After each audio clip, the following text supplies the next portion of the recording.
Hello friends, दिग्गज academy के online platform पर आपका हार्दिक स्वागत है। फ्रेंड्स, आज हम करंट अफेयर्स के उस विषय पर चर्चा करेंगे जो पूरे विश्व में चर्चा का विषय बना हुआ है। जैसा कि आपको पता है, हर जगह सुनीता विलियम्स की घर वापसी पर चर्चा हो रही है। वही बिंदु हम आज आपके सामने प्रस्तुत कर रहे हैं, क्योंकि हमारे जो विषय हैं आरएस मेंस परीक्षा में साइंस एंड टेक्नोलॉजी उससे संबंधित है और करंट अफेयर्स से तो संबंधित है ही सही। तो आज हम सुनीता विलियम्स की घर वापसी के विषय पर चर्चा करते हैं। साथियों, आपको पता है जून 2004 में सुनीता विलियम्स जो है बोइंग स्टारलाइन नामक अंतरिक्ष यान से अंतरराष्ट्रीय अंतरिक्ष स्टेशन पर गई और वहां पर लंबे समय तक फंसी रही। क्योंकि जिस अंतरिक्ष यान से वह अंतरराष्ट्रीय अंतरिक्ष स्टेशन पर गई, उसमें प्रणोदन जो प्रणाली है उसमें तकनीकी समस्या आई, जैसे हीलियम गैस का लीक होना। किंतु यान के द्वारा इन्हें सुरक्षित अंतर्राष्ट्रीय अंतरिक्ष स्टेशन पर पहुंचा दिया गया, किंतु इनकी सुरक्षित वापसी संभव नहीं थी। इस वजह से ये लंबे समय तक अंतरिक्ष में फंसे रहे। इनके जो साथी हैं सुनीता विलियम के, वो बुच विल्मोर भी 286 दिन तक इनके साथ अंतरिक्ष स्टेशन पर रहे। और अभी हाल ही में 19 मार्च को दोनों अंतरिक्ष यात्रियों को नासा के अंतरिक्ष यात्री निक हेग और रूसी अंतरिक्ष यात्री कोरबुनोव के साथ स्पेस एक्स के क्रो ड्रैगन यान से पृथ्वी पर लाया गया। फ्रेंड्स, हमें यहां पर याद रखना होगा कि किस यान से तो ये गए थे और किस यान से पुनः पृथ्वी पर आए। बोइंग स्टारलाइन नामक यान से ये अंतर्राष्ट्रीय अंतरिक्ष स्टेशन पर गए और स्पेस एक्स के क्रू ड्रैगन यान के द्वारा पृथ्वी पर लौटे, जो फ्लोरिडा के तट पर इन्हें उतारा गया। साथियों, हम सुनीता विलियम्स के जीवन का संक्षिप्त परिचय करते हैं कि सुनीता विलियम्स है कौन। सुनीता विलियम्स एक भारतीय मूल की अमेरिकी नागरिक हैं। ये पहले नौसेना में कमांडर थी, पायलट थी और वर्तमान में यह 1998 से नासा में शामिल होकर अपनी अंतरिक्ष यात्रा को इन्होंने प्रारंभ किया है। फ्रेंड्स, 2008 में भारत सरकार के द्वारा विज्ञान एवं अभियांत्रिकी क्षेत्र में उत्कृष्ट कार्य करने के लिए इन्हें पद्म भूषण पुरस्कार से सम्मानित भी किया गया है। सुनीता विलियम्स जो हैं अपनी अंतरिक्ष मिशनों और स्पेस वॉक के लिए जानी जाती हैं और 286 दिन तक अप्रत्याशित रूप से इन्होंने अंतरिक्ष में निवास करने का भी रिकॉर्ड भी बनाया है।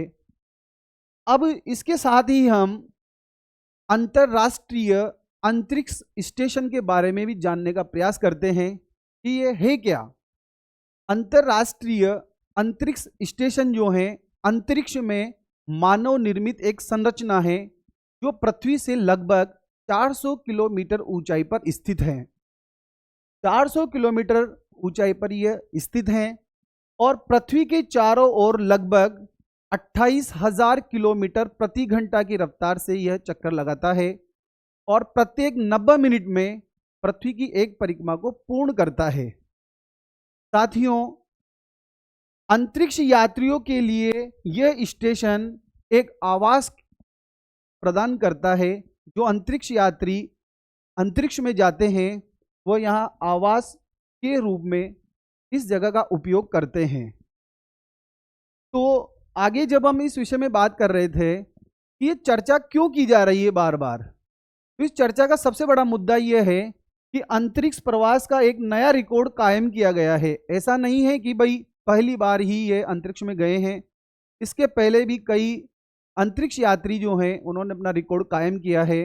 जैसे रूस के अंतरिक्ष यात्री वोलेरी पोल्याकोव के नाम 437 दिन अंतरिक्ष में प्रवास करने का रिकॉर्ड है।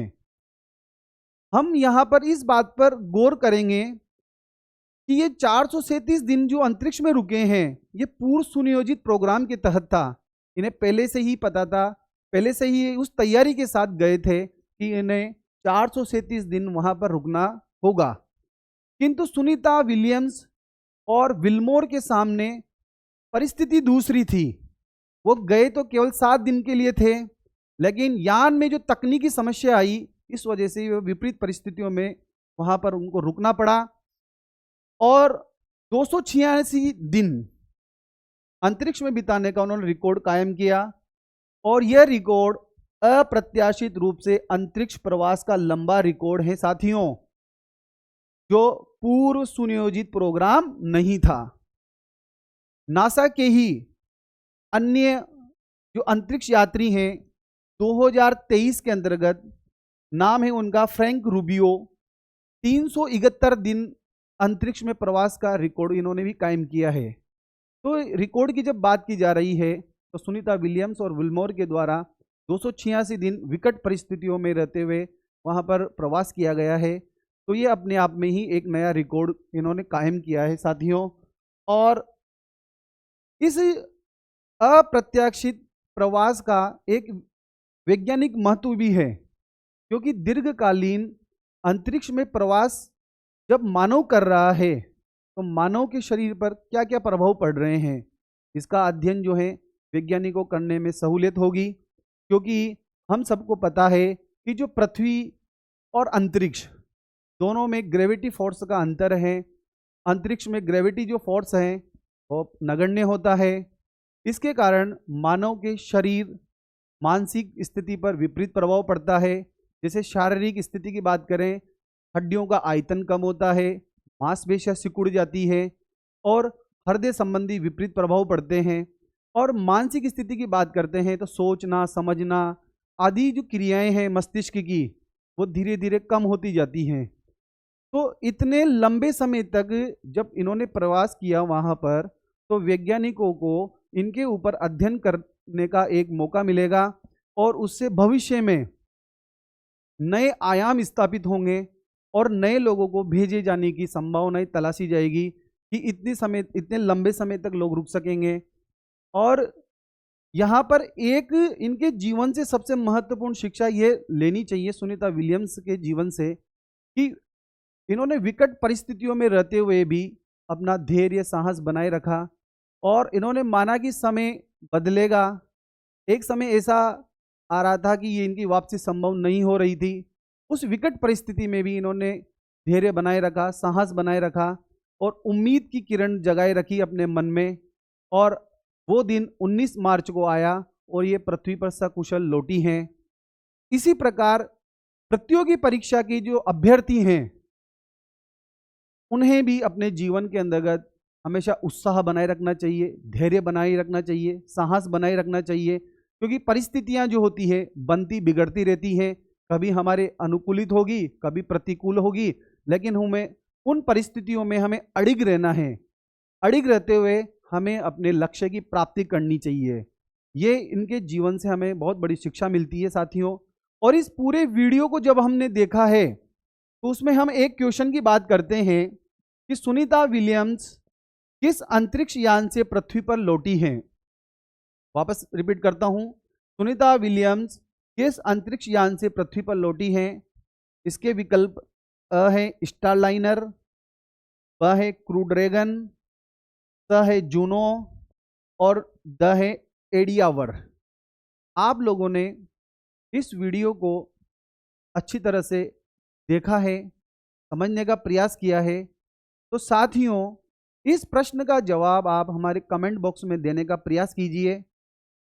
और इस विषय से संबंधित विस्तृत जो जानकारी है हमारे आरएस परीक्षा के साइंस एंड टेक्नोलॉजी के जो लेक्चर होंगे उसमें इनको विस्तार से समझाया जाएगा और इसके विभिन्न पक्षों पर चर्चा की जाएगी और इसके कौन से क्वेश्चन परीक्षा में बनने की संभावना है, इनका आंसर कैसे लिखना है। तो वो जो हमारी साइंस और टेक्नोलॉजी की जो सीरीज आएगी उसमें इस विषय पर विस्तृत चर्चा की जाएगी। साथियों, धन्यवाद आपका। जय हिंद, जय भारत।